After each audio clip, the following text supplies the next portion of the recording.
Doctor Aafia Siddiqui कौन है? आज मैं आपको डॉक्टर आफिया सिद्दीकी के बारे में शुरू से लेकर आखिर तक बताने जा रहा हूं। मीडिया इस कहानी को छुपाता है, आप लोगों तक नहीं पहुंचने देता, लेकिन आज मैं आप लोगों को डॉक्टर आफिया सिद्दीकी के बारे में शुरू से लेकर आखिर तक बताऊंगा। खुदारा इस वीडियो को शेयर कर लीजिएगा, सेव कर लीजिएगा अपने पास, क्योंकि इस वीडियो को वायरल नहीं होने दिया जाएगा। खैर नाज़रीन, डॉक्टर आफिया सिद्दीकी पाकिस्तान की बेटी एक साइंसदान थी। वो इतनी काबिल थी कि अमेरिका के साइंसदान भी वो काम नहीं कर पाते थे जो वो कर लेती थी।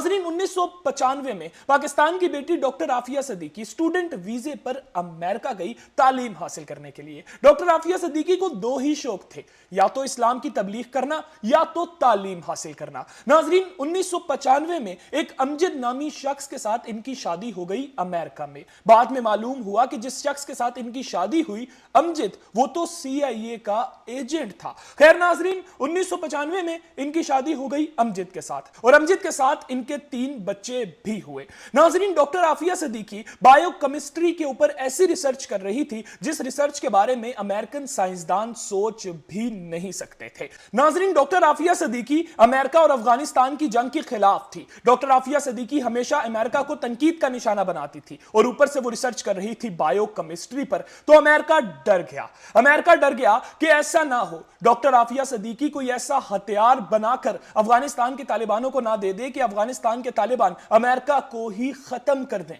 डॉक्टर आफिया सिद्दीकी को यहूदियों की जानिब से ऑफर आई। यहूदियों ने डॉक्टर आफिया सिद्दीकी को बोला कि तुम्हें जो कुछ चाहिए हम तुम्हें देंगे, जो रिसर्च तुम कर रही हो वो आकर हमारे साथ मिलकर करो। खैर नाज़रीन, 2002 में उनके हस्बैंड अमजद, जो कि CIA का एजेंट था, उसने डॉक्टर आफिया सिद्दीकी के खिलाफ बयानात देने शुरू कर दिए। अमजद मीडिया पर आता था और कहता था कि मेरी बीवी डॉक्टर आफिया सिद्दीकी तालिबानों के साथ कनेक्टेड है। याद रहे कि उस वक्त डॉक्टर आफिया सिद्दीकी की अमजद के साथ तलाक हो चुकी थी। वो बार बार मीडिया पर आकर डॉक्टर आफिया सिद्दीकी के खिलाफ बयानात देता था। और फिर नाज़रीन, कराची से डॉक्टर आफिया सिद्दीकी को अननोन बंदों ने उठा लिया, और उस वक्त परवेज मुशर्रफ की हुकूमत थी।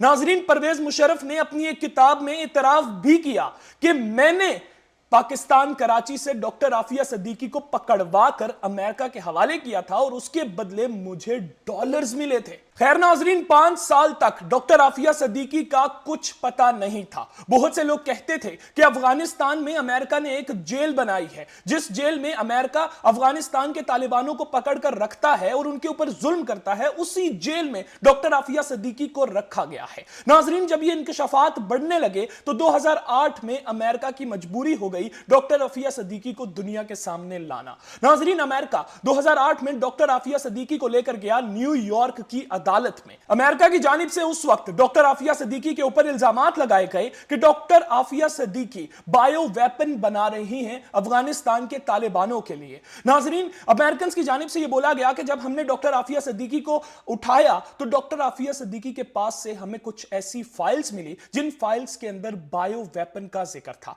इसके अलावा अमेरिका की जानिब से यह बोला गया कि डॉक्टर आफिया सिद्दीकी के पास से हमें ऐसे केमिकल्स भी मिले जिन केमिकल्स के जरिए से बायो वेपन बनाई जा सकती है। साथ साथ डॉक्टर आफिया सिद्दीकी के ऊपर यह भी इल्जाम लगाया गया कि डॉक्टर आफिया सिद्दीकी ने अमेरिकन फौजियों पर गोलियां चलाई हैं, जिसके बाद डॉक्टर आफिया सिद्दीकी को 86 ईयर्स की सजा सुना दी गई। नाज़रीन, 21 साल हो गए हैं। पाकिस्तान की बहादुर बेटी आज भी जेल में है। मुझे पता है आज से पहले आप लोगों को यह कहानी किसी ने नहीं सुनाई होगी। हमेशा जो भी कहता होगा तो यही कहता होगा, डॉक्टर आफिया सिद्दीकी के लिए आवाज उठाओ, उनको जेल से बाहर निकालो। आज आपको मालूम हुआ होगा कि डॉक्टर आफिया सिद्दीकी क्या चीज है। डॉक्टर आफिया सिद्दीकी पाकिस्तान की बहादुर बेटी थी। अगर परवेज मुशर्रफ डॉक्टर आफिया सिद्दीकी को कराची से ना उठवाते और अमेरिका के हवाले ना करते तो यकीन मानिए कि डॉक्टर आफिया सिद्दीकी पाकिस्तान के लिए बहुत कुछ करती। आप लोग इसके ऊपर क्या राय रखते हैं जरूर कमेंट सेक्शन में अपनी राय का इजहार कीजिएगा। मजीद इस तरह की वीडियोस देखने के लिए मुझे फॉलो करना बिल्कुल मत भूलिएगा। अल्लाह हाफिज।